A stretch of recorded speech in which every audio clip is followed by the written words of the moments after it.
not necessarily the adults, we're talking about the youngsters here. There does not seem to be a presence of mange within the prides of lions that we are having a look at, so they're safe from that. And we know that the entire Styx pride, wrong radio, Chantal. Sorry.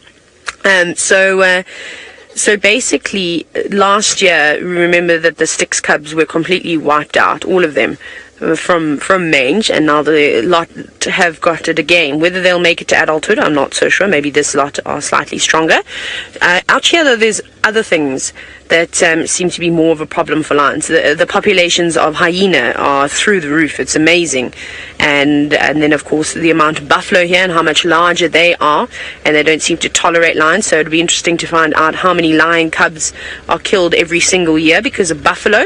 Of course, is the problem of leopards. Cheetah around, I don't know if cheetah would be too much of an issue, however, for the lions, maybe if lion cubs were left on their own, but I think that the cheetah would actually just mind their business and hightail it out of there if they were to stumble across some lions. So, there's a tough one. There's different things. Of course, we know baboons. Oh, Megan, you said you've been itching to find out about mange for the longest time. Well, we chat about it quite often, in fact. It's interesting, especially when it turns to sarcoptic mange. So that's when you start to see basically no hair on the cats at all, and then massive scabbings all over their legs and on the side of their body. It's very difficult for a young lion to come back from sarcoptic mange. I have seen one adult lioness from the Southern Pride make a turnaround. We were convinced she was going to die. It was unbelievable, and I've told that story a couple of times. How she managed to do it, I have no idea, but she did pass mange on to another of the lionesses. But they're all fine now down in the Southern Pride from what I last heard. So I don't know. I think it's much of a muchness. I think the things that would be taking down lion cubs here, of course we know that there's lots of young males in the area. We don't see too many young male lions around Djuma, roaming about. Down in the southern sands, yes, there's plenty of young male coalitions coming in, particularly from the Kruger area. So those lions down there would have a threat. But up in the north, we don't really see it. But here, they're everywhere. So I think that that's probably the biggest killer of lion cubs in the Mara is males coming in, finding cubs, killing them, resident males obviously picking up on this and not having any of it, and then trying to hunt down those youngsters. So it's a hard one to answer, of course, but we can only sort of guess here. So I think my answer will be that there's different things that lions are going on, or cubs are being killed by in Mara versus South Africa. Some the same, but some happening more often than others, and especially if they behave like this. Now, Patty, you're wondering if these lion cubs are old enough to not be killed by a male lion? No. If new males were to come through, they would take every single one of them out. I would say that it's also, again, it depends on the attitude of the male lion. Some might be, if they're really, really young, I reckon if a cub is maybe a year and a half old or so, it might be lucky to scrape through. But if they're big males that it's not their first pride takeover or so, they might be interested in taking them out. Typically from about 2 years on or so, the lions will be safe. The males won't be too worried in taking them down. Maybe even a year and a half because they're relatively large. But these guys, I think, if new males were to come in, unfortunately, we would lose the entire cub population within the Angama pride, which is quite sad. So that's why, for us, we want those triangle boys to be on their toes, and we need them to keep regularly passing through here and going on their territorial patrols, so we don't have a case of these cubs getting killed. So it's a tough one. It's a very tough life for the predators. Everyone always says, oh, shame the poor herbivores, but we know that it's a cycle. We know that the lions cannot feed, they cannot digest the cellulose and proteins and grass and leaves. They need animals that do that for them and turn it into a source of food which they can then feed on. But I promise you, the herbivores and the prey species for these lions, they fight back. They really will give it horns sometimes, quite literally, and take on the lion populations. And for the first 2 years of a lion's life or a leopard's life or a cheetah's life, it is exceptionally tough. it is really, really hard. The chances of survival with a lot of these predators, I'd say that out of all of the predators, lions probably got a better chance of survival because they live in prides. So, you've got members to defend you. But when you're a leopard and you're a mom on your own and you've gone off hunting and your little ones are around, or even if a lion comes through and mom's there, mom's going to try and protect her cubs for as long as possible, but she might not put her life on the line. There have been cases where male leopards have killed female leopards because they were trying to protect their youngsters. So that definitely does happen. But that's not the ideal situation. In the end, a mother knows that she can have another set of cubs, or eventually, and it's obviously quite devastating for them, though. It's a tough one. It's not nice. Now, Yana, you're wondering how many prides of lions can a male have within his territory? It depends. Again, it depends on the size of the prides of the lions, how many members are in that pride, again, determining the size of land that they will occupy. So I would say an average number, maybe 3 is probably a good number. Let's look at the Birminghams, for example. They've got quite a big area that they roam around in. So they've got the Styx pride, they've got the Torchwood pride, they've got the Nkuhumas. Those are the 3 main prides I would say that they see, and then occasionally the Salalas will come through, but I think they try and avoid the Birminghams at all costs, especially now they've got young cubs, and I don't think that they were sired by the Birminghams. So those are their 3 main prides that they sort of see after. So yeah, I would go 3 or 4. Maybe if a few more, if you're lucky. Remember, the Mapochos came through and they completely ruled the northern Sabi sand, and they would have seen more than that, maybe even double that amount of lions. But of course, that's a massive coalition of males. There's more of them. More of them can split up and do, cover various areas. And we saw that initially when the Birminghams first took over. Now they seem to be spending a little bit more time together. But it was interesting to see how they would all go off. 2 of them would hang around, and one would hang in the south, one would hang in the eastern corner, another in the northern corner, as if they were almost covering their entire territory. But again, it's risky when you're on your own and there's potentially new males coming through and you don't have your coalition members to back you up. You could end up losing your life, and that's actually what happens a lot of the time, is that they'll be singled out, an entire coalition will be completely wiped out, not all at once, but one at a time over a couple of months. That's what typically we see happens in the Sabi sand. Oh goodness, I almost just choked on my saliva. That wouldn't be very good, now would it? Off you go, back into Jamie's car, though. I didn't quite hear what Chantal said she had, but I'm sure it is going to be very exciting. Very exciting. In fact, I would say, Fergus, that this is the most exciting shot that we've had to date. The back and elephant's bottom, yes. It's very enthralling. They were standing out in the open, but unfortunately they've gone wandering off towards the river. Oh, look, it's getting better. My goodness, everybody hold on to your seats. There we go. I don't know what's upset this little one, but something's made her very, very unhappy. Trumpeting and whacking the bushes and all in all having a little temper tantrum. There was an elephant I specifically wanted to show you, and actually I specifically wanted to have a closer look at. That has now, of course, it has vanished. But I wanted to have a look because it looks very, very thin to me. Exceptionally thin, but not old, which is unusual. Obviously, when the elephants get older, let's try going forward a bit. When the elephants get older, they do lose condition, naturally. Combination of age and a lack of ability to chew. But it is gone, as are all the other elephants. Okay, we'll go check under Scar's gardenia. Maybe he's there. Scarface's gardenia, the lion. For those of you that are unfamiliar, I think that will be a minority, but for those of you who don't know what I'm talking about, Scarface is a male lion with a very, very distinctive scar on his face. Somewhat aptly named, I suppose you might say. Let's go and have a look and see if he's hanging out around his usual patch. Now, don't tell anyone, but I'm actually quite aimless this morning. I'm just enjoying being out, stopping at whatever gets our attention. This is I must double check my exact facts, but this is the earliest that the wildebeest have ever left the triangle.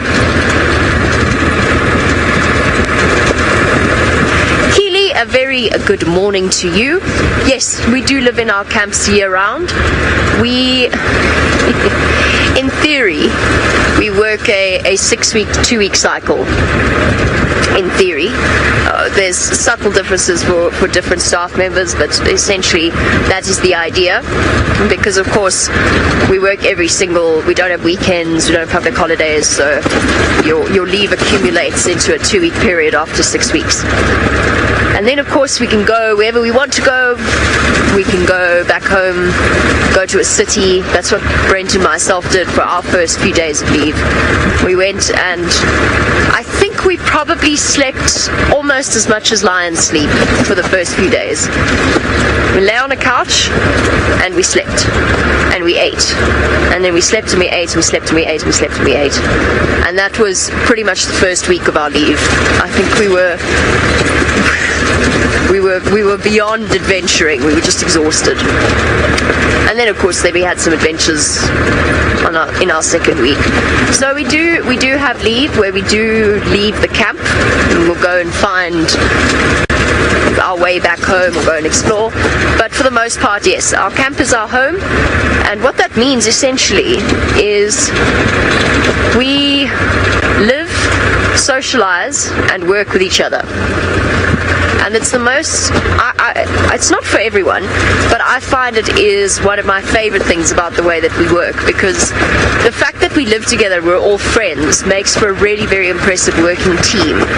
And whether it's on Djuma or here, we've got that friendship and that connection. And for most of us, we've been around for a while now, and you get to know people exceptionally well, and it becomes like a family. Oh, of course, you fight like a family sometimes, but it is to me the ideal working environment. What do you think, Tommy? Do you agree? I think he just feels a bit solitary, really. In fact, I think he's quite jealous. Oh, of course. I'm sorry, I'm gonna have to move.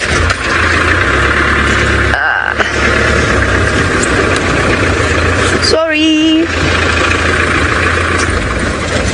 Yes, I think that Thomson's quite jealous of our social situation. Hello again. I want one. I want one of those little gypsies.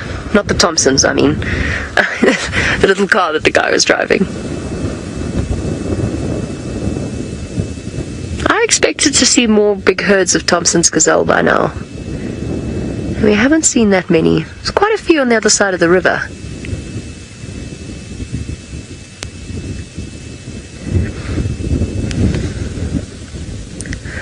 I wonder if this guy knows something I don't. Not the Thomsons again. Sorry, I'm not talking about the Thomson's gazelle. This is not an all-knowing Tommy. There's not much you don't know. Alright, we're going to go off towards where Scar likes to hang out. And speaking of regular hangouts, let's go across to Genet Jackson's house. Well, we are at Janet Jackson's house, and Janet Jackson gave us the briefest of glimpses of her tail ascending past those two holes. And I thought maybe, just maybe, if we sit for a little bit quietly, we might just get another glimpse of her spotted coat in the holes there. So she is home, but she's shy. I don't know why. Maybe the paparazzi's been too much. And as we got her, she then ran up towards the top of the tree, as she does most of the times that we come here. In fact, 99% of the time we come here, all we get is spots drifting past those holes and up towards the top. So she likes to go from that bottom hole that we can see closest to us, and she then starts there, goes past the two holes and then up towards the top, and that's where she kind of obviously sits. And there must be some sort of shelf there that she gets onto that we then don't have to worry, or can't see her, and she can then rest, because once we come here, this is generally what happens, is that she's up in the tree, and that's the end of that. But at least she is home, and it's good to know that she is still doing well and still utilizing the hole. So as much as it's difficult for us to find her and see her, at least we know that she's safe and sound and inside the Janet Jackson burrow. So all is good. Neverland is still well and going fine. Of course, we don't know if it's a boy or a girl, so we don't know which Jackson member it is. It's just Genet Jackson, the new addition to the Jackson family, like I say. But hopefully one day we will get Genet Jackson relaxed enough that it will just sit at the hole and watch us. I figure if I keep coming past her every single day and I stop near the hole, that she will eventually, or he will eventually, get used to my presence and will just stay in the hole and just realize that it's a futile process to try and avoid us as much as possible. So we'll hopefully get it right eventually. So Lara, unfortunately I didn't manage to determine what those noises were. I have no idea. It could very well have been babies. There could have been another Genet inside there. It could be the chicks from a lilac-breasted roller that wants to try and also nest there, and maybe she had chicks inside and the Genet grabbed them. Difficult to say without being able to go inside the hole and actually see what's going on. It's really tough to see. What I actually should have done, and I haven't thought of this before, but I will do this, and in fact I think the next time I'm on bushwalk and I'm in this area I'm going to do it, is just to go towards the hole there and just have a little look for the tracks that are at the base of the tree and see if there isn't any little baby Genet tracks that are there, and that will just tell us very quickly whether or not we do have baby Genets or if it's just adults that are inside there. But unfortunately, other than that, difficult to tell, difficult to know. Right, now we left the sticks, as you can see. I've left them to their own devices to carry on with the morning. They were all passed out sleeping, and so I thought it was time to take our leave. It was great to see them, but time to move on and carry on. So now I'm just going to check to see if there's any sign of some elephants around Twin Dams. I was hoping that maybe with the sun coming out it might drive a few Ellies to start heading in this direction. So that's the plan for that, and then we're going to meander our way north, and I'm going to go towards Hyena dens. That's the plan. Yesterday, Hyena den, unfortunately both of them were not active. There was no sign of the hyenas at either one, as was the case I think the day before as well. So now I'm going to try again today, and hopefully we'll have a bit more luck with the sunshine. That's generally what we're going to hope for. What's wrong, Senzo? Senzo is just checking if there wasn't a spider web off his lens. I wanted to just see. I'm just checking here quickly because I know that Hosanna was around, and there's actually his tracks right there coming straight to the dam. So I wonder if he's not still sticking around somewhere in this general vicinity. There's definitely a male leopard somewhere here, but I believe Jamie Patterson has meandered along as well and is heading towards the territory of Scar, but she's bumped into something else that is spotty and also eats meat, and so hopefully it will stick around, and by the time we get to her it will still be there. Tristan, as always, is going to be successful in his search for the spotted cats. We found some spotted creatures that are not cats, nor are they dogs. The Mara is positively teeming with hyenas, something that I for one am very happy about. Ferg, look at this waddle. There's a hyena coming up to my right here. My goodness gracious, have you had a good evening by any chance? Or are we expecting some youngsters as well? Or is it a combination of both? Because that is ridiculous. she can't even walk properly. She's so full. Hyenas always have a funny cross-sloping stride, but this is a waddle on top of that. Quite jealous, actually. I'm starving. I wonder if I could eat as many digestive biscuits. No, probably not. Hyenas, like all predators, of course, have the amazing ability to consume enormous amounts of meat in one sitting. They distend their stomach and they basically swell up like balloons. It produces a tremendous amount of heat. It also sort of presses, you can imagine, it presses up on their organs, up against their diaphragm. My goodness gracious, look at you. Your belly's swaying from side to side. Oh, she has her own gravitational force at this point. Gravitational field. So the hyenas have obviously enjoyed a meal at some point. There's a whole load of them here. There's about, I think initially I counted about 9. wandering about. And in this particular area, that would make them members of the North Clan. To give you an idea of where we are not far away. We're just on the other side of the main road from the crossings, which puts us about 1.5 miles away from one of their den sites. Because it is such a large clan, you'll probably find they have lots scattered about. Here's a little one, just old enough to start adventuring into the big wide world. And these are the hyenas that constantly harass the Paradise Pride and the Magoro females.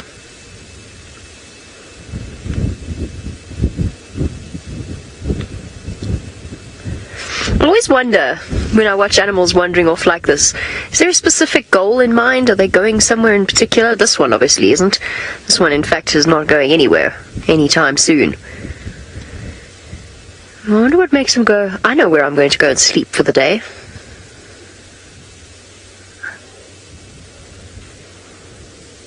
Okay, well, peaceful hyenas. Not a bad way to continue a morning. They're also muddy as well. Okay, let's go and see if Scar's... I don't think he's under his gardenia tree. And the reason that I don't think that he's under his gardenia tree is that there's nobody there. I think that by now somebody would have found him. Let's go nice and slowly, just because this hyena is quite close to the road. Hello. What did you get up to last night, huh? What mischief?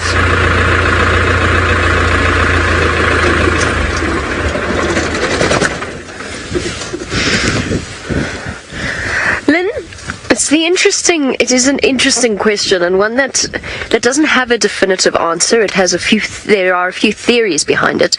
So Lynn's wondering why it is that the female spotted hyenas have male genitals, or essentially imitation male genitals. And the short answer is it's because the females of this particular species have massively high levels of male hormones, testosterone, androgen, and that in turn results in it's essentially sorry, I spotted something. Oh, it's another hyena. Haha, spotted. So essentially, it's a result of the fact that they do have such high levels of hormones, and it creates one of the most unique genital structures in the world, because the urethra and the vaginal tract are fused. So they give birth and they urinate through the same passage, and obviously reproduce as well. They obviously mate that way. It's quite a contested subject as to exactly why it is that hyenas have been designed that way. So one of the ideas is that the increased levels of male hormones allow the females to be big. The bigger they are, the better the milk they produce, the more dominant they are, and as a result, it's something that has evolved for tens of thousands of years to create a species where the female is bigger than the male and more dominant. But it comes with certain disadvantages, and usually first-time mums will really struggle to give birth through what is essentially a very small birth canal. And often the cubs will die, occasionally the mothers will as well. After their first birth, then that whole passage is kind of split open and stretched, and it becomes a little bit easier. But it's very common for first-time mums to lose their cubs. Where are you going? Oh. Here we go. So that's a very common thing that occurs. So there's massive disadvantages to it, but obviously during the course of the hyena's evolution, it was something that really benefited them. It is unique though. It's very unusual to have a mammal where the female is more dominant than the male. Common in raptor species. It's common in birds of prey. The female's often bigger, almost always. And while we let our sleepy hyenas continue their morning, Tristan has made his way to the Mulwati. Let's go and find out if the prince is hanging out there. Well, I am in the Mulwati. I'm just having a slow bumble through, having a look at what's going on. It seems as though there was a nice elephant herd here last night, so lots of elephant traffic all over the Mulwati, heading in a northerly direction. So I'm going to try and find these Ellies. Hopefully they're going to still be somewhere on Djuma and not crossed out. They look as though they went up onto the back towards Mamba Road and maybe up towards Botany as well. So I'm going to just try and check at this next junction. They often like to drop down into the Mulawati where we're heading now. There's a little place where they dig quite a bit, and so I just want to double check that area. Checked Twin Dams thoroughly. We had a nice moment of impalas running down and having a quick drink. It was very pretty in the morning light. Thoroughly enjoyed that, so stopped and enjoyed that, so stopped and admired that for 2 seconds, and then, well, we're now in the Mulawati, like I say, and just trying to see if these Ellies just carried on going north with us, or if they've decided to cut off and maybe head into the more dense, thicker areas off Mamba and Batalia Road. Should pick up their tracks quite easy. It looks like quite a nice sized herd. There was an area of the Mulawati that was just completely flat with tracks. Good morning to you too. Now Franklin, that shouts that loud means that we have to stop and say good morning as well. Where are you? Yeah, you are right here. So we can't ignore that as we drive around. Is our Crested Francolin just saying good morning to everybody and shouting its case, saying don't drive past me, I'm also here. And so there we go. It's tough to actually spot them underneath these jackalberry trees. You can see lots of leaf litter, and they actually blend in really well, so I didn't even see it until it started squawking as loudly as it did. Now you can see it's coming to make friends. It's just picking its way slowly towards us. And Francolins are amazing in that they're so much more relaxed than most other birds. It's very seldom you're going to find a bird coming within a few meters. Oh, careful, don't fall. This Francolin has definitely got it all this morning. Had far too much coffee today. Seems to be shouting, jumping, high jumping already, scratching of head. So this is definitely a Francolin that is awake. And I was saying just now that, you know, we often easily overlook, and there are birds that are quite relaxed. They seem to not have come right past us. It's very different to most birds. Most birds are quite unrelaxed. Even the guinea fowls won't come as close as what these Francolins do. I wonder if it's because in this particular section and these Francolins, they often are here around the Mulawati, and we've spent a lot of time with both elephant and leopard and in the Mulawati in itself, and I wonder if that hasn't just led to a case that these Francolins are just a little bit more used to the vehicles, because these particular ones, this Crested Francolin grouping that we see here in this section of the Mulawati tends to be just completely relaxed. Now there are some Ellie tracks still heading in a northerly direction, so I'm going to keep just following them. They are heading up and over. It looks like they're on top of the vehicle tracks, which is good news. So let's just carry on with the Mulawati and see if we can find their tracks keep going. Maybe they're heading up towards Buffelshoek Dam side, so I'll just try and follow those as much as possible, and then if they don't work out, like I was saying, we're going to head towards Hyena dens. So at some stage I'll get to the Hyena dens. I'm hoping with this morning's mist and moisture the hyenas would have been in and would have been resting, but now that the sun is up and it's warming up after a few days of cold temperatures, that they're now going to come out and have a little sunbathe and just spend some time really enjoying sun a little bit more. So that's what I think I'm going to have a look for. But it sounds as though in the Mara the hyenas are out in force, so while our hyenas are being a little bit shy and a little bit skittish, it sounds like the hyenas in the Mara all over the place, and well, they've decided that it's time for a Monday morning jacuzzi, and they're sitting in some water. Time in every hyena's life where it's time to stop and stare at one's reflection, which is what this particular hyena has been doing just a few moments ago. She was, as you may or may not be able to tell, wallowing in the mud. I think the large damp patch of mud on her side is evidence enough. That's what hyenas do. They love a good wallow and settle together in somewhere nice and cool and muddy, especially when you've got a belly like that full of something. And it really does help to keep them cool. And they'll probably spend the entire day in this lugger or drainage line. There's water, it's a nice comfortable place to rest, it's nice and secure. And there's a whole load of them. And there's plenty of security. Hey girl. I was just looking at Fergus. And they're such bright creatures. And of course, I know there are people that really don't like hyena, and they do have a terrible reputation. But I always find that they've got the most intelligent eyes. Hey girl. You just look sleepy now. You just look like you want to go back to sleep. It's okay, you can.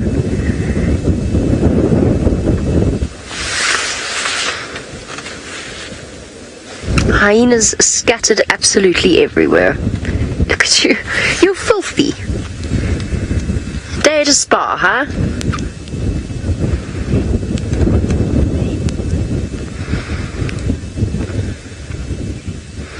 Tori, you've hit the nail on the head. And they eat as much as they do because there's no guarantee there's going to be a meal tomorrow. And there's no guarantee that something isn't going to come along and steal it away from them. So being able to pack in as much... Hello. It's okay, girl. Yes, and you too. I can see. Can you see that one, Ferg, over my right shoulder? Not quite. This little chap here. This little guy over here. Hello. It is essentially a way of, they can't exactly pop down to the grocery store and go and find something to eat there, so they take full advantage of the food when they have it. And we always talk about hyenas not just being scavengers but being hunters, but the same applies to lions as well, and one of the biggest scavengers is a male lion out here. So if a male lion were to come upon hyenas with a kill, they will chase them away. And they will steal their food. So everything bolts their food down. Table manners out here. Oh, sorry. Get my head out of the way. Although the windscreen is doing a pretty good job of... Yeah. In fact, I might as well just put my head back there. Everything out here, as I said, table manners are appalling. There's more of them off to the right.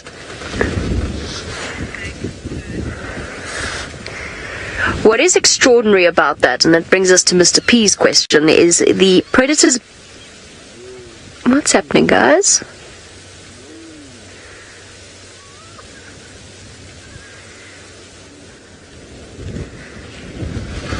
Social interaction. Sorry, Mr. P. Hold on a minute. Well, see the dominance between the two with their tails up, and the submissiveness of the one with the tail tucked down? It's always intriguing to watch the dynamics of hyena clan. Their strange and peculiar system of hierarchy that works so well for them. And their incredibly expressive body language.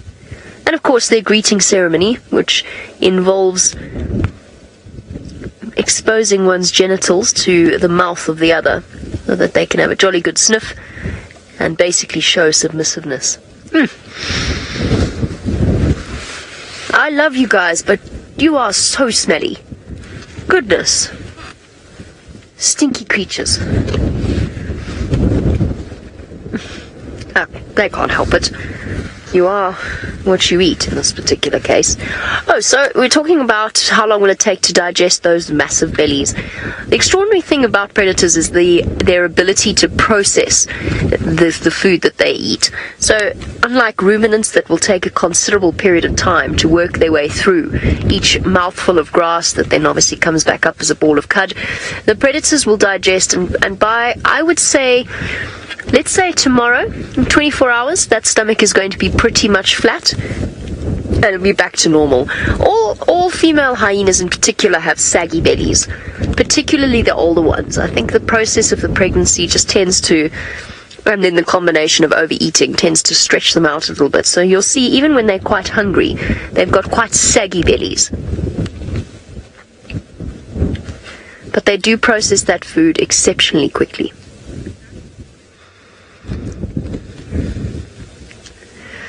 Our hyenas have been enjoying a day wallowing in a muddy puddle. Now, there's another bird out here that would enjoy a similar sort of day. Let's go find out if Tayla's herons are doing that.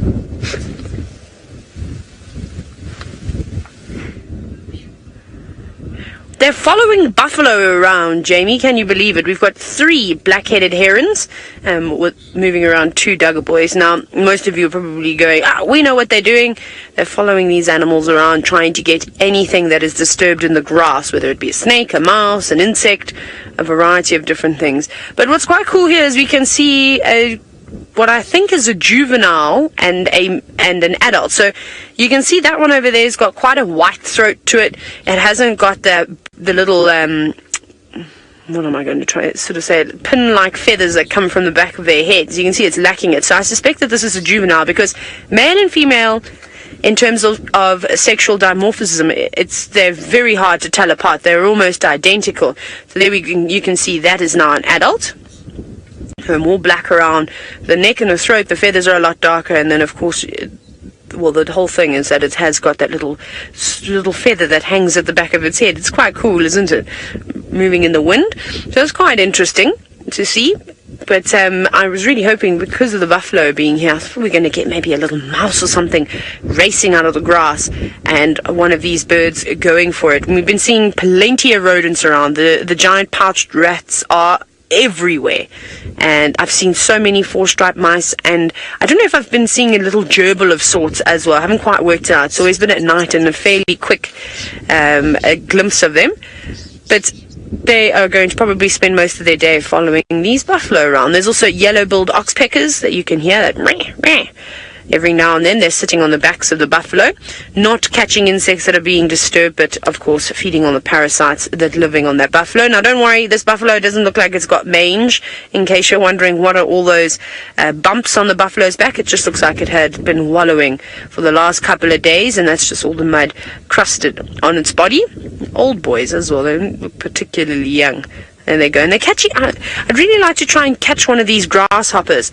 I was telling you about this the other day. It's so amazing. They flash coloration. So the colors that they have in between their legs and their wings is purple. And I have not seen that before. Maybe this heron will catch one for us and then show it to us. It's just going after little insects. But it would be really nice to take a closer look. And I almost wish we had a microscope here. And I would be quick enough to catch one of these locusts or grasshoppers, whatever they may be, whatever species they may be, and have a little squiz. That could be quite cool. But you can see they're juvenile, and you look how mottled the sort of feathers are. They're light, sort of dull grey in colour versus that beautiful, well, dark black head where they get their name from, black-headed herons, like that adult has on the right-hand side. I wonder, I'm trying to see, I want to open my bird app quickly and see if it tells me at what age they get their full adult colours, because I'm just trying to figure that out. I don't think I know that. No, I don't know about that at all. And we know with the eagles, a lot of the time it takes a couple of years before the adults get before the youngsters get their adult plumage. Whether it's the same with the herons, I'm not sure. I'm just reading here. No, it doesn't actually specify at all how old they are or how long it takes for the youngsters. Let's go to breeding. Let's have a quick look here. Laying dates, that's not going to help us. No,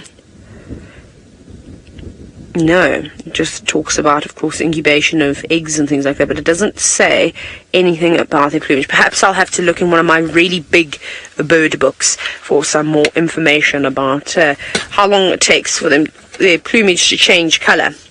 And I don't think this is the most black-headed herons I've ever seen together too. Normally you'll see one here, another one feeding off to the distance, but I haven't quite seen three moving around together, but perhaps because there's some juveniles here, they're being tolerated.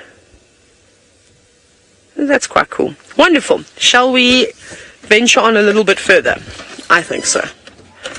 If I can get the car. Go, car. What is it? I thought I heard the sound, rumbling of an engine behind me, but it is not. Whee!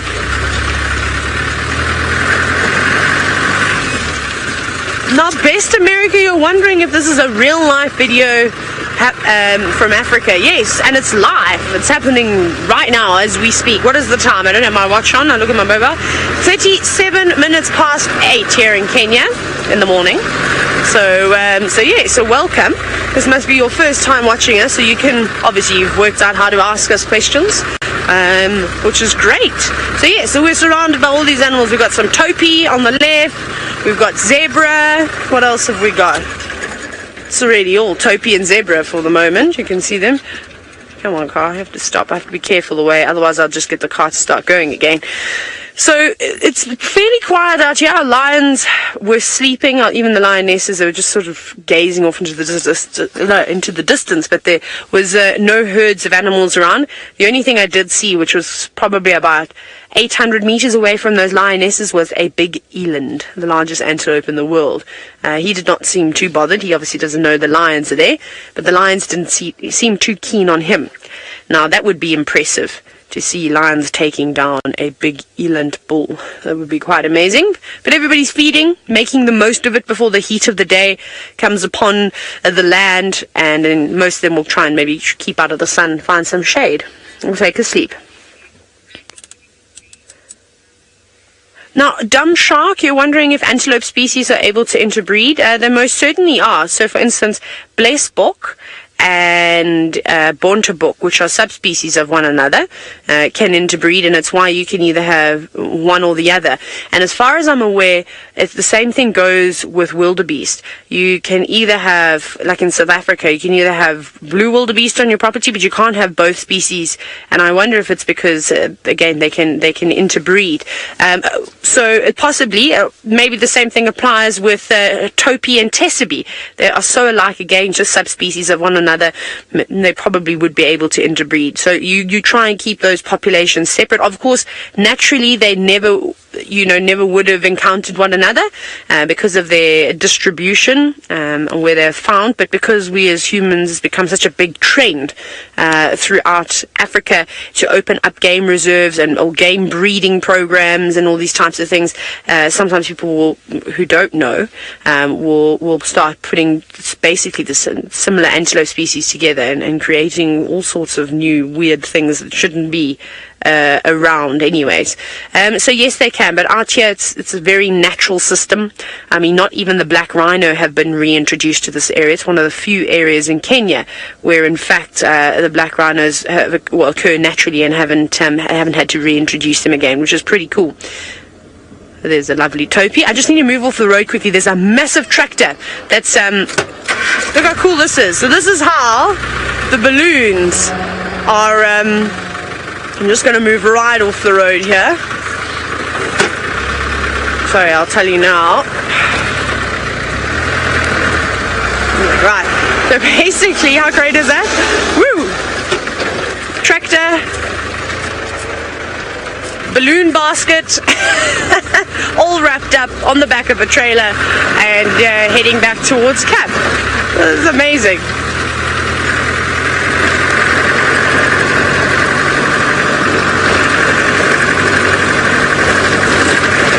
And Dewey's mommy, I think I'm reading it quickly, wondering if I've had a balloon ride yet. No, I haven't. Hopefully I do get an opportunity to go up on a balloon. That'd be really nice, of course. But maybe not. We will see. But I definitely like to go and view everything from the sky. So we're going to keep searching and have a look around here and see if there's any more lions laying about.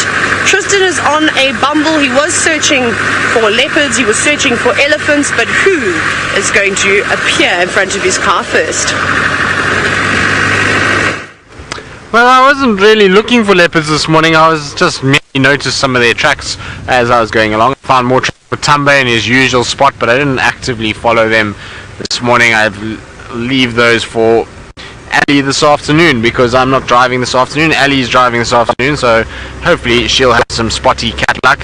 I'm just trying to see where my elephant tracks go, and they seem to have just meandered along the Mulawati and followed it straight northwards up towards Buffelshoek Dam. So I'm heading towards Buffelshoek Dam myself, but to my right is some Nyala. So there's a little group of Nyala, which is very typical for this part of the world, given that we are on Nyala Road, and so it is aptly named because there's very seldom a day that I drive Nyala Road and do not find myself some Nyala, so they've named this road very well. And you can see young male who's just drifting around the corner, and then by the looks of things his mom in front. Now you can see mom is still a light color, and even the young male is transitioning from that lighter color back to dark, and there's a little baby that's popped out and another young individual. So it could be all of her offspring. I would imagine there must be another female here, but it potentially could be all of her offspring. It would be very odd if it was, because generally with Nyala, once they've had so they will have a newborn.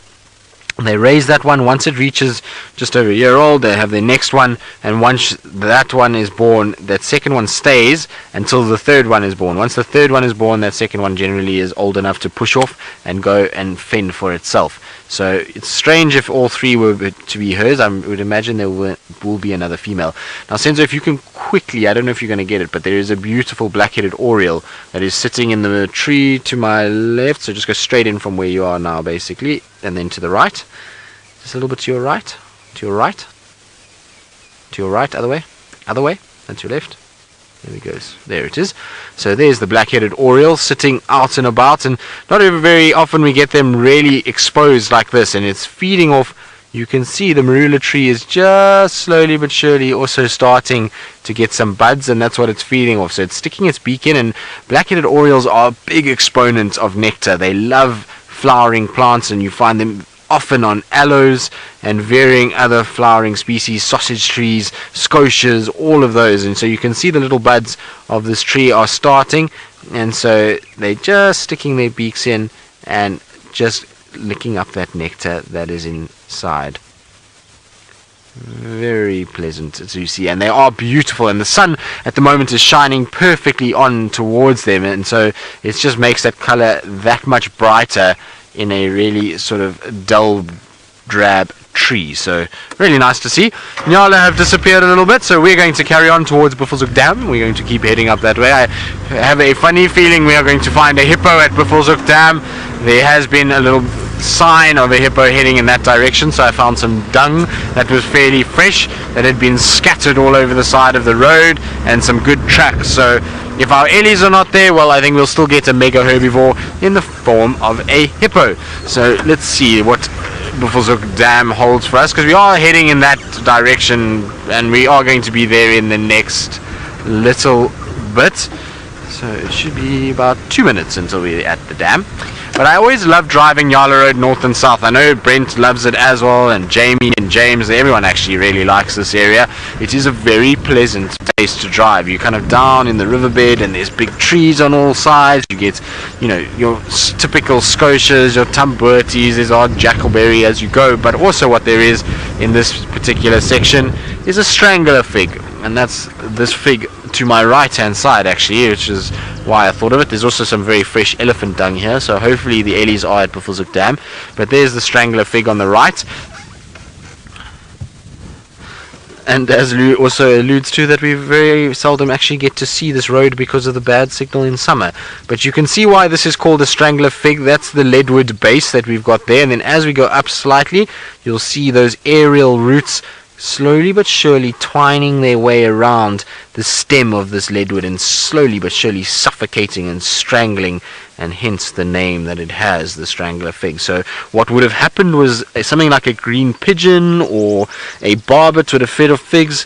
It would have then come to this leadwood, scraped its beak on there to try and get rid of those sticky seeds, or it would have defecated on the tree when perched there, and that seed would have then germinated and started to grow. And these roots are slowly but surely will grow their way down into the soil, where they'll start to absorb nutrients, and it's using the leadwood as a solid base. It's like when we plant trees at home and we put a little sapling in the ground, then we'll put a stick next to it and tie it to the stick for support.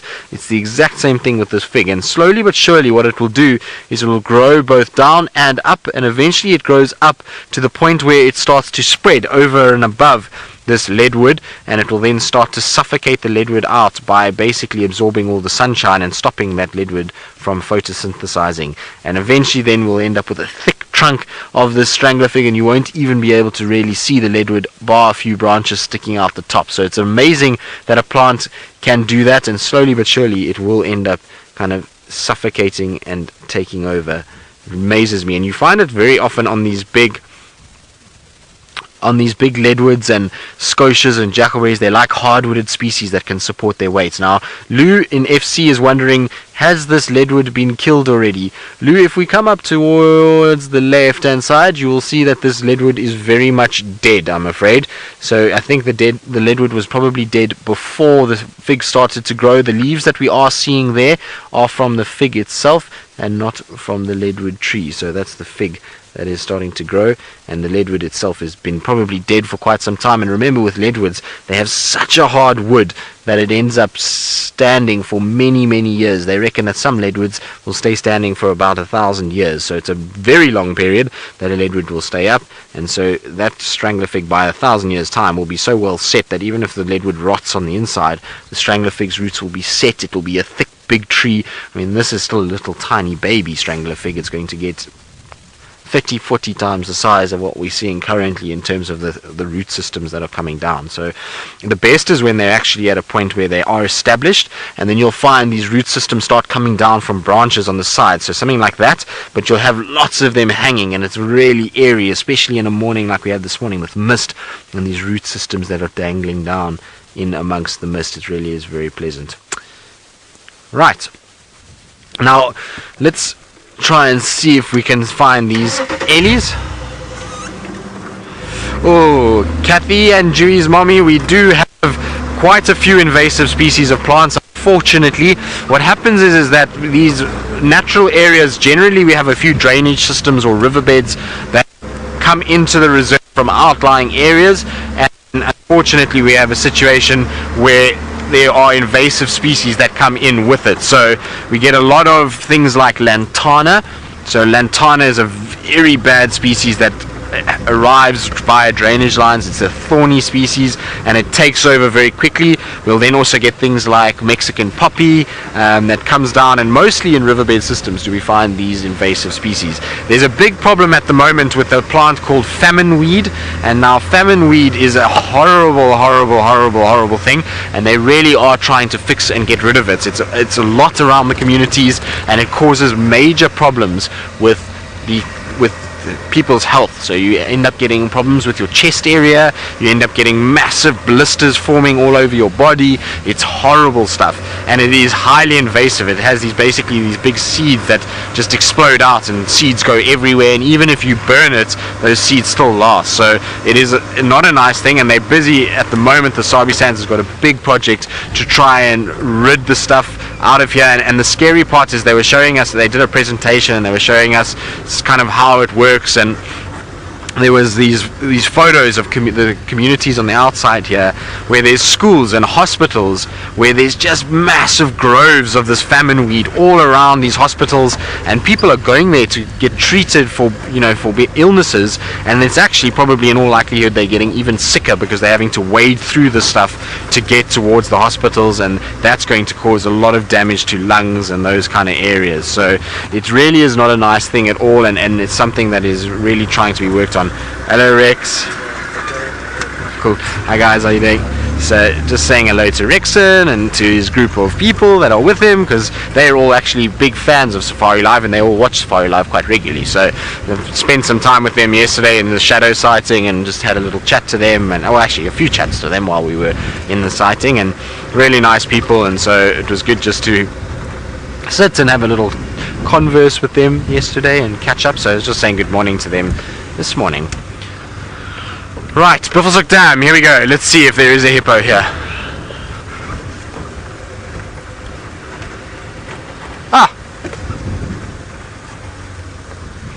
So not hippo, but our Ellies that I was tracking all the way up the Mulawati are here, which is wonderful news. Hello Ellies. It looks like they've finished drinking and are departing, and my hippo is here as well at the same time. So we've got all of the individuals that were leaving signs that have made their way slowly but surely into this area. So the Ellies look as though they're just starting to leave now. They're starting to head south. I can see some right in the distance that are heading down back the way we've just come, unfortunately. So it's going to be a long process to keep up with them, but they are going down towards Nyala Road again. So at least we have found them, and we'll get onto the back of them and follow them around for a little bit. It looks like quite a nice size herd. I can see them spread all across from the dam wall here, down through the drainage and into the thickets where they're starting to feed. So what we will do is just keep up with them as much as we can and try and enjoy them. So that whole vista that we're seeing there's actually Ellies dotted around inside the thicket. So nice big grouping that we're going to try and follow and spend some time with, because it's beautiful weather. It's a nice time of day. It's a nice time to watch Ellies. They'll feed. They're going to be fairly happy that the sun is out. Ooh. Hello Hornbill. Careful. Beep beep. Thank you. So Hornbill just had to get out the way a little bit so they can follow our elephants along. That's a nice surprise. I wasn't sure they would be here this morning. I was hoping, we were saying earlier that if there's a bit of sunshine, generally the Ellies do come out and they will start heading towards water, but this is a big herd. This is not a small grouping at all. Already I can probably see 20-30 individuals, so really nice grouping, and we, like I say, going to try and follow them as we go through this thicket. It's going to be quite dense, and I want to just give them a bit of space before I crash over any trees, so that they don't get a fright and start moving away. But you can see in front of me there is a lot of elephants in this area, and it's amazing how well they camouflage. Those grey coloration in amongst these thickets is really quite incredible how they disappear. It's a large animal. You would think it would be easy to see, but alas, in thickets like this they can be quite tough, and that's why we sometimes do even drive past them, if you can imagine that. Now, what I'm going to do is I'm going to try and find a way through here that I can get just a little bit more in front of them, and we can watch them drifting past us. And so while I do that, I believe Jamie, she is still around and about inside the Mara. She has left her hyenas, and I think she's just bumbling about, much like what I have been doing the whole morning, well, the last little bit anyway, and so hopefully she will have some success.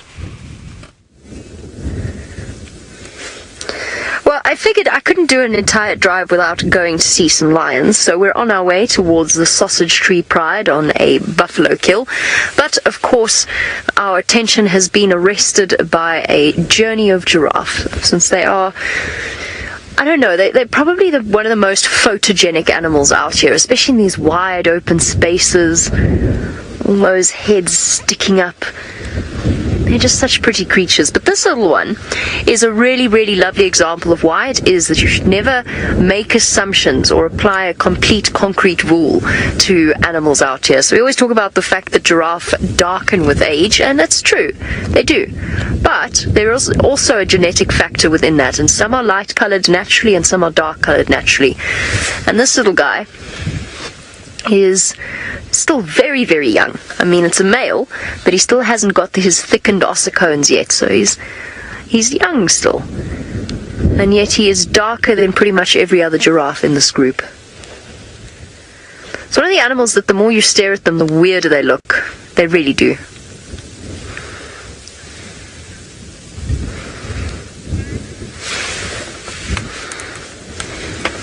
Tell you what, Shell, hold on a second, because no, I can't imitate it, but what I'll... Oh, that was a funny kick. Let's get a bit closer, and then we can chat about the silent giraffe. And of course, it's always been a common belief that giraffe don't make any sounds. And I'll see if I can find an exact example of the sounds that they do make. They do snort. That's a pretty easy one to imitate.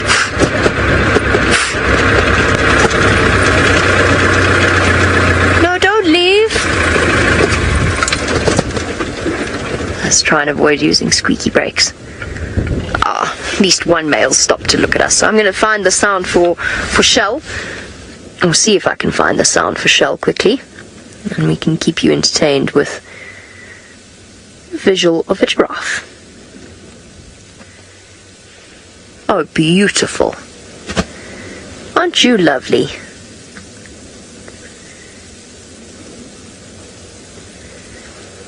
So giraffe can essentially create a sound like a hum. I'm trying to pick the correct one.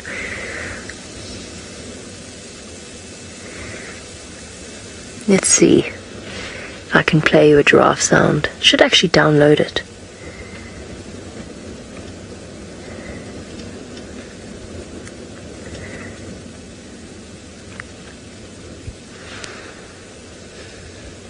Now I've got that very irritating song in my head about what the fox says.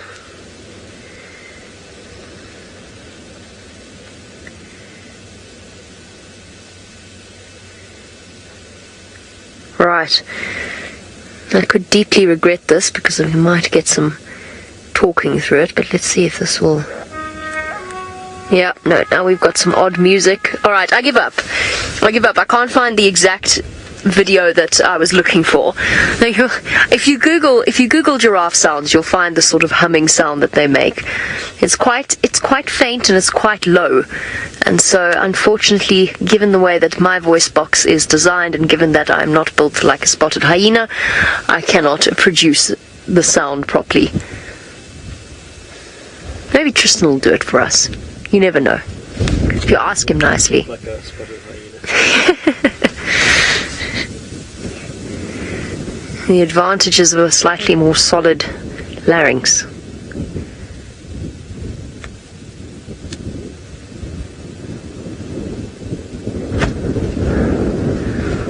Aren't they lovely? They're not going to let me get any closer, I don't think, but let's try.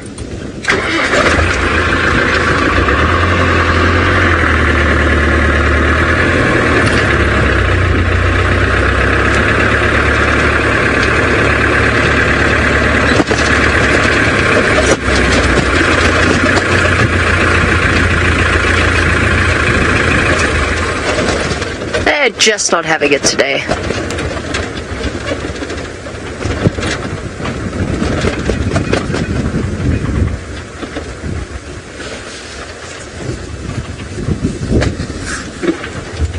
There's actually, if we have a look if we sort of go from left all the way across the scene in front of us, we can do a quick head count because there's actually a load of them around. It's quite far spread out, but lots and lots of them. So this one all on its own, and then in the distance I can see another 5 or so. There we go, where they all are, bending over to feed on some of the lower bushes.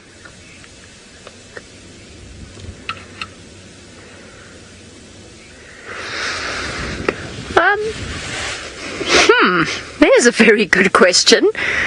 David's wondering about the thick fur on the back of the neck and whether or not it has any function. Essentially the giraffe's mane. I have absolutely no idea. Does the hair have a function? I can't think of one. Much the same way that I can't really think of the function of a reduced mane in the zebra as well. Does anyone know what the giraffe have a mane for? I think it might just be a residual thing. But I can't think of any particular reason why they'd have that ridge of hair down their backs. It's a basic symmetry. And the join in the middle of the body. Does the hair have a function? I can't think of one. Much the same way that I can't really think of the function of a reduced mane in the zebra as well. Does anyone know what the giraffe have a mane for? I think it might just be a residual thing. But I can't think of any particular reason why they'd have that ridge of hair down their backs. It's a basic symmetry. And the join in the middle of the body. Would there be... No, I can't. I cannot think of why a giraffe has a mane. Which is essentially what it is. Any of you know why a giraffe has a mane? Hashtag Safari Live on Twitter. I love questions like that because it makes you think of things that you really should have thought of in the past, but you kind of don't, because we get so used to seeing things like giraffe that we just accept them as what they are, and we don't really think about the reasons behind things. How do you think that giraffe have a mane, Ferg? I think they just look pretty. Yeah, that's exactly it. Completes the look. Yeah, ties the whole room together. Ferg says it ties the whole room together. Well, ties the whole giraffe together in this case.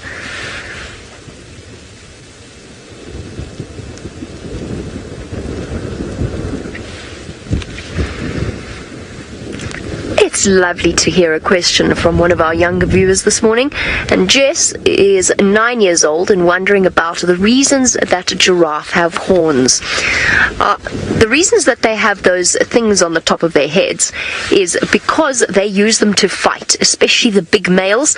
They swing their heads round and they bash their opponents on the side or the shoulders or the neck, and they do that only when they're fighting over a female, because giraffes are actually pretty peaceful creatures, and it's only when they're fighting for the right to mate with a female that two males will fight with each other.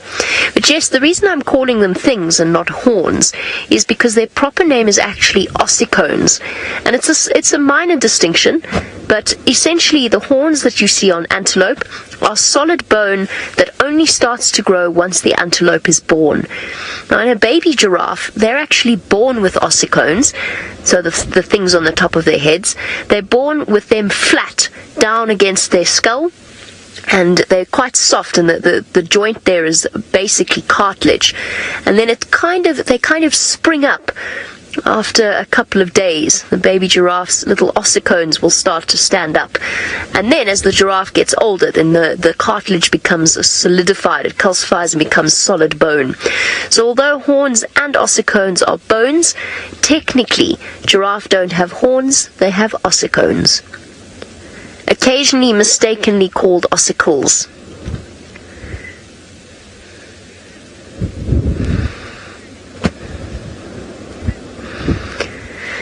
Melissa, the giraffe social structure is a loose one. So you might find that mothers and daughters stay together for a considerable period of time, if not their whole lives. And yes, certain individuals will associate in a group often for a long period of time. But there's no set structure. So it's not like a lion pride, for example, where the females will stay in that pride, most likely for the rest of their lives. The giraffe will go wandering off on their own, and then they'll come back and rejoin a herd, especially the bulls. The males will go off on their own or go off in bachelor groups. They're not territorial, they don't have a strict herd structure, and they're quite social creatures with the occasional desire for solitude, which I think we can all relate to. So they don't necessarily, the short answer is that no, they don't necessarily stay in the same herd for the rest of their lives. And sometimes two herds will join together. I completely missed what I'm sending you across to, but it sounds as though there's a potential squabble about to happen.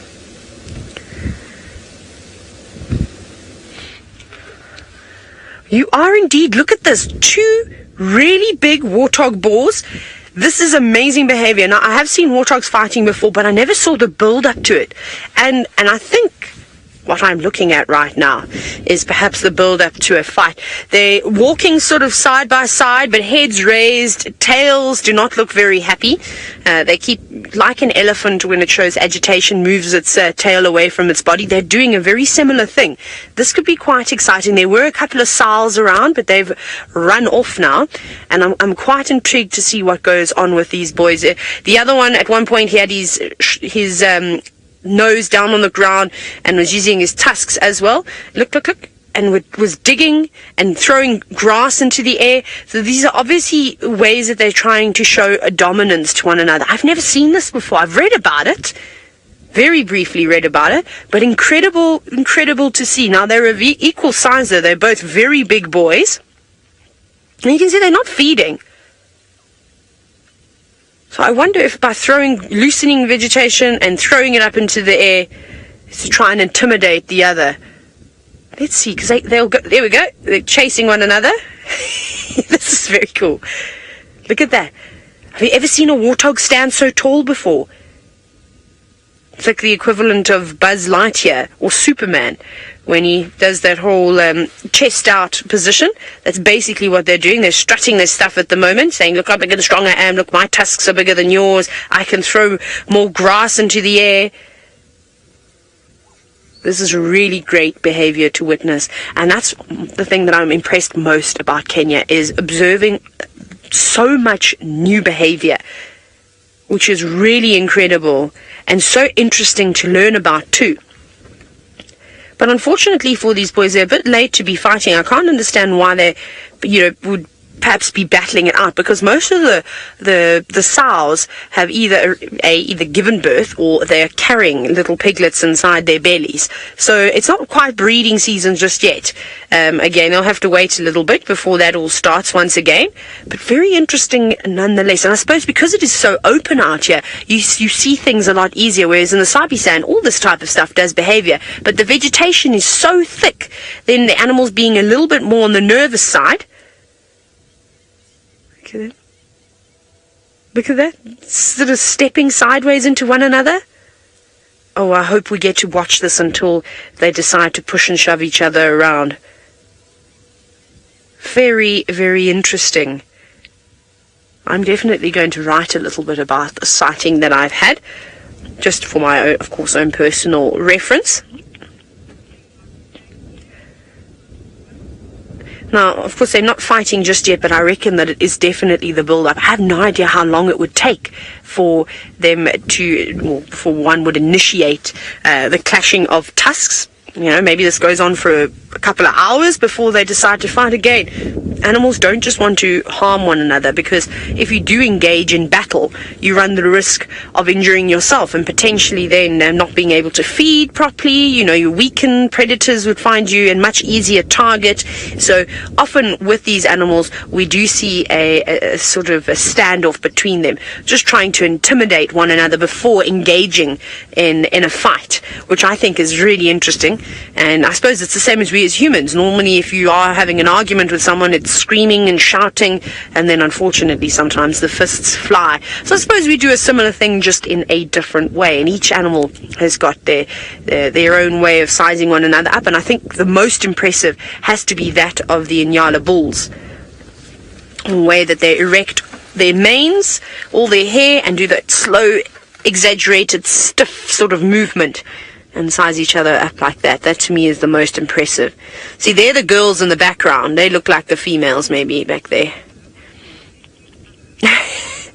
Laramo, you were saying that you would love to know what these two boys are saying to one another. I don't think it's very pleasant. I think it's probably saying my muscles are bigger than yours and I can throw grass further than you, and then they try and compete with one another. Typical testosterone sort of filled males. You know what they're like. Everything is now a competition. I can dig quicker than you. Oh, no, I can. Look at me. I don't know what are you doing there, but I can do it better than you. I feel like that's what's going on at the moment. So maybe it's not necessarily saying anything too ugly, but I reckon that it'll probably get to that point, especially if the girls are around and we can see them. Maybe there might be a little change over here. I haven't seen any piglets though. Not just yet. And I'm trying to work out if they're eating it all while they're doing this. Sharon, you're wondering if these could be two young boars practicing? I don't think so. The reason why I say I don't think that they're practicing is just by the sheer size of their body and then their tusks. These are not young boys. And also if you look, he's got quite a bit of damage to his left tusk, so I think he's engaged in battle before. These are two big, mature adults, like we saw with those Impala rams. They were not practicing. They were having a proper fight because of the females obviously wanting the mating rights to them. So the younger boars wouldn't have as massive tusks, and I've never actually seen this behavior with younger boars. I've seen them, you know, pushing and shoving just as all young animals would do to practice. It's important to practice, but I don't think that this is the case here, because this is actually a new behavior for me to witness. I've read a little bit about it, but I don't think there's an abundance of information about this, or it just hasn't been in any of my animal behavior books. But maybe, you know, we can all learn from this. I just find it exciting. Look what they're doing, covering their tusks. It looks like they're covering their tusks in mud. Herb, you said a bacon battle. Battle of the sausages. It doesn't sound too scary now, does it? Oh, that's funny. Who will win? Sizzling or crispy? No, I don't know. But yes. So they don't look like they're particularly feeding. I mean, they're nibbling every now and then. How much grass they're actually ingesting, I don't think it's going to be very much at all. See, it's almost like, okay, you're going to dig here. Well, I'm also going to dig here then. I'll show you. I will tear up that grass better than you can. I love the way that they're using their feet as well to scrape it loose, and then they try and get their nose and they loosen it up even more with that sort of hard tip that they have on their nose, and then trying to hook it on on one of their tusks and throwing it into the air. See, this is great. See, they're not worried about anybody else. They're really just focused on one another, and where one goes, the other seems to follow. I was really convinced. I thought we were going to get so close and see a battle happen straight away. No. Now, Donna, you're wondering, and seeing as though we're potentially building up to a fight here, would it happen often that a warthog would gut one another in a fight? Possibly. Those tusks are exceptionally sharp, so ideally they're going to face each other, and they're going to push and shove one another, but if one loses its footing and, sort of turns sideways, I mean, the typical action of a warthog is to have its head quite low and then raise it up and try and hook whatever it is fighting with, is trying to protect itself in that tusk. So yes, quite easily, and especially those razor sharp bottom tusks, I mean, they're constantly rubbing up on the top ones. They're like knives. That could quite easily slice into a warthog. They've got exceptionally tough skin though. Here's an animal that I have touched before. I've told you the stories of Emma the warthog that was a camp warthog, and we had her when she was really little, and they've got, I cannot tell you how tough their skin is. It's unbelievably, it's leather times 10, but also stretchy in the same breath. It's the most amazing feeling, and quite hairy. They're quite soft, funny enough. The skin is very, very soft, like velvet almost, but not the same feeling as velvet. It's very smooth, and then the hair is quite coarse, but again, not prickly. Emma was always sweet to cuddle. I mean, a battle could really happen at any moment, but it looks like they're starting to settle down. They were roughhousing one another at one point. Let's see. Heather, you've noticed you've said what are those bony protrusions by their eyes? So that's actually not bone at all. That's where a warthog gets its name. So it's a wart. So it's basically just cartilage. And males have got two sets. So they've got a set by their eyes and then another set lower down towards their jaw. Whereas the female warthogs only have one pair. But that's why they are called warthogs, is for that exact reason. And they get quite big. I mean, they can get the length of half a ruler. So about 15 centimeters. It's absolutely massive. Again, it doesn't portray well on screen, but when you're up close with these animals, I mean, I've seen big warthogs that unfortunately, have died, or you find half a carcass somewhere, and the warts will be the length of my hand just about on a really big ball. Come on, boys, what are you going to do? You've got us watching you, you've got zebra, there's some topi, there's even an elephant in the background that would love to see what you can do. But again, they might not even end up in a battle. It might be that they just sort this situation out the way in which they're doing now. Although, I wonder if they are feeding a little bit. They seem to have relaxed. They've also got glands, so you know what they might be doing is might be scent marking as well as they are tusking the ground. That could definitely be the case as well. This one looks like he's maybe having a little nibble though. Things seem to have settled down. Maybe they'll be around here this afternoon. I'm definitely going to come back to the same spot. And I did get word that there was some rhino, but quite far away from here, but along this back tree line. And then there also apparently was some leopards about. So maybe we can try and spend a bit of time and figure out where exactly they were and head here this afternoon. Just a bit far away for us to go now. See, they're big boys. They're not small warthogs. The fact that they keep circling one another, just keeping an eye on each other.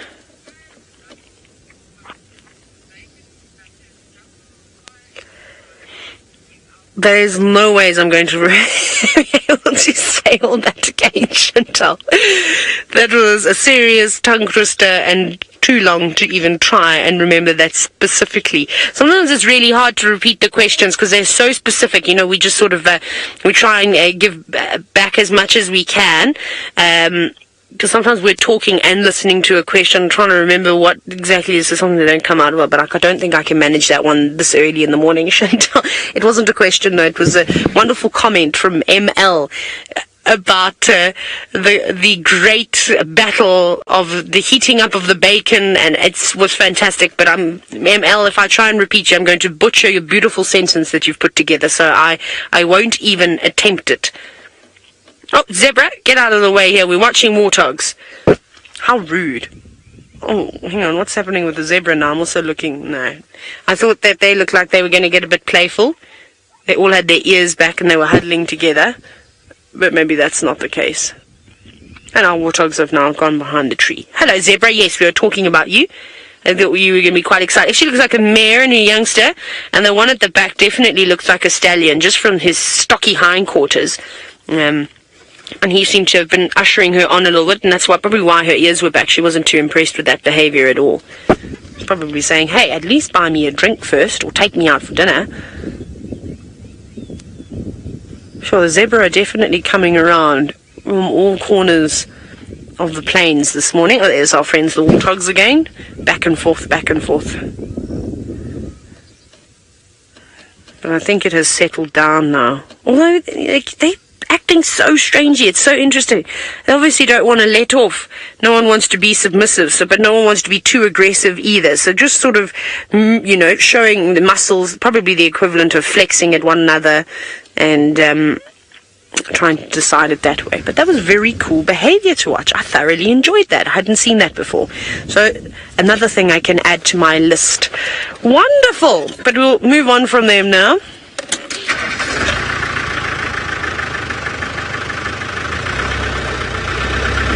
Is that a hippo? So I just want to have a quick look at something in the distance. I thought it was a hippo and a baby, but I think it might just be a hippo. It is a hippo on its way back towards the river's edge. And speaking of large mammals, Tristan is about to be surrounded. I am indeed. We've now finally gotten to the front end of this herd, which is massive. It is a big grouping of elephants. They're stretching all over the place here. So there's elephants from my left all the way down to my right to the far back end. They're literally everywhere. I would say there's probably at least 30 to 40 elephants here, and they are slowly making their way towards the dam, which is very nice. So hopefully they will get to Gari Dam. We're on Hyena Road now, and just in a slow feeding pattern straight towards that area. So hopefully Gari Dam will be a place that they will visit. Now also it's interesting is while we were driving around looking for these elephants, we found tracks for what I can only assume must be Tandi and Tamba, because there's a male and a female and a young male walking in this direction as well. So these elephants might just flush 2 leopards if they carry on. The tracks look pretty fresh and lots of vulture activity. We were driving along and there was white-headed, white-backed, hooded that all flew off from this area, which is generally a really good sign that there is a carcass. So I wonder if these Ellies might not disturb these leopards as well if they had a carcass or something like that. It's going to be interesting to see what happens with those.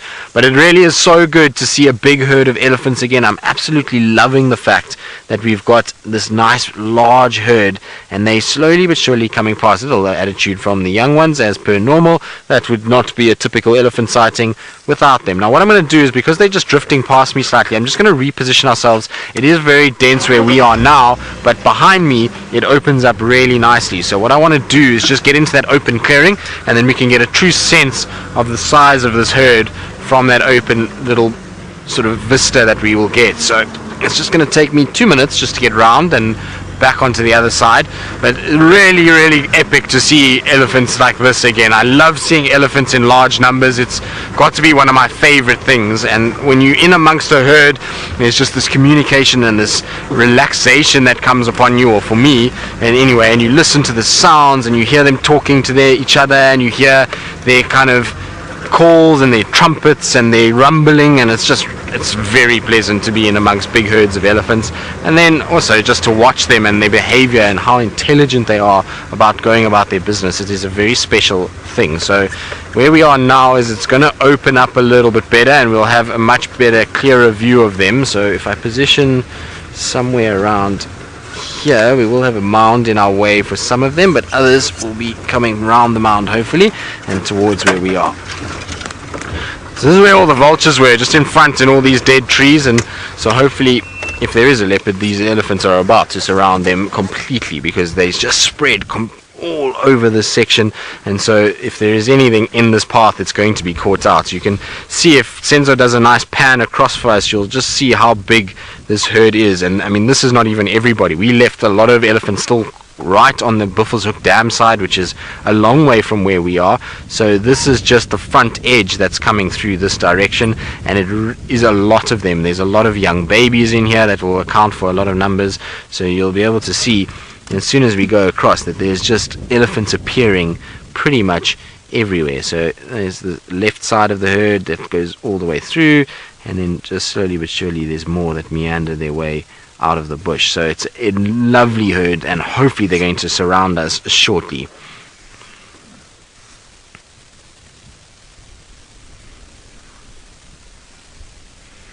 Khalid, who's 8 years old. Hello, Khalid, and I hope you're enjoying Safari Live on this Monday morning and that you are having a wonderful day. And you want to know, is it true that an elephant can pick up something as small as a needle with their trunk? Well, a needle might be a little bit of a push, but they can pick up tiny little things. I've seen them picking up small things like peanuts or even tiny little branches that are quite thin. A needle might be a little bit too thin for them, but given that it depends on where it is. If it's on a nice flat surface, they might be able to pick it up, but in bush like this, I think they would bat a little bit. But yes, they have trunks that are able to pick up tiny things and are able to really kind of find food and small objects within this area. So they will be able to pick up grass and leaves and little branches, but maybe not a needle. A needle is a little on the small side in an area like this. Maybe on a flat surface like a concrete floor, if they were in a zoo, yes, they could probably do it, but not out here in the wild. They're amazing how well they can use their trunk, and the reason why they can pick up small things, Khalid, is because they actually have two little fingers that come off their trunk. So it might sound funny, and it's not proper fingers like our fingers, but we call them fingers, but it's actually two little extended muscles basically that come off the tip. And those extended muscles act like fingers or pincers, and they're able to just pick up small things by using that. And that's what is different between them and what we see from a Indian elephant or Asian elephant. The Asian elephant only has the one, so these guys are able to pick up much smaller things because they've got the two little fingers on the end of their trunk. And as they start coming forward here and towards us, hopefully one will come close enough that we'll be able to show you those little fingers quite close, and you can see what I'm talking about. It's a little difficult when their trunks are in the grass and feeding the way that they are now, because we can't really see those little fingertips. It's very difficult to kind of follow them and to see the trunk in amongst the thickets, but hopefully when they get a little bit closer I can show you exactly what we're talking about. But how beautiful is this? Isn't this just a magical scene of all of them just rolling through? It is very, very nice. Granny, elephant herds might break up into smaller groups when food is scarce. Same when food is plentiful. What you'll find is sometimes the elephants will actually break apart when food is plentiful. They can go into different areas, find water and food, and then the same is true when it's dry like this. And it's probably why we haven't seen any of the really big mega herds. Last year in the drought it would have been a bit different because food availability and water availability was so scarce that elephants had to congregate in places where there was water, and so the herd structures might have gotten a bit larger. But in this year we've had water that's still spread everywhere, and so the herds might break apart because of lack of food, and they can still find water in lots of different sections, and so they'll try and then keep sort of away from each other and not have the pressure of having 100 elephants trying to feed off an environment that is already suffering from lack of water. But last year's drought, we found a lot of elephants were pushed into the same areas, and their herds actually got quite large. I remember seeing herds in Tsimamili that were over 100 regularly during the drought period, and that's just because there was no water anywhere else. Now, our Ellies are slowly feeding their way along and looking for food in this dry, barren wilderness. It's not an easy time for them. Luckily they are intelligent, but Jamie has some very well-fed cats that have not been struggling at all. Show that you must stick around right to the very end of the sunrise safari or the sunset safari, because you never know what we might find for you just to finish off the drive.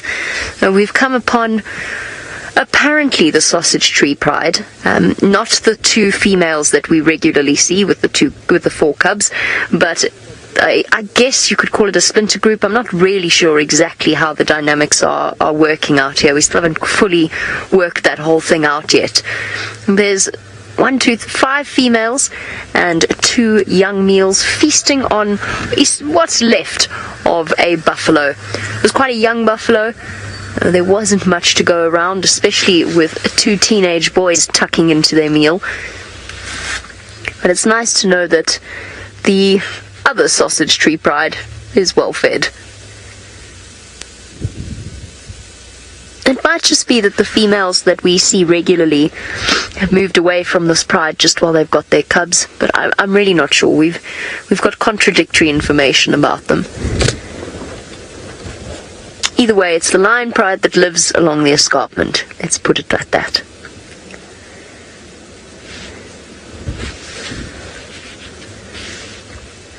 Tucking in to what's left.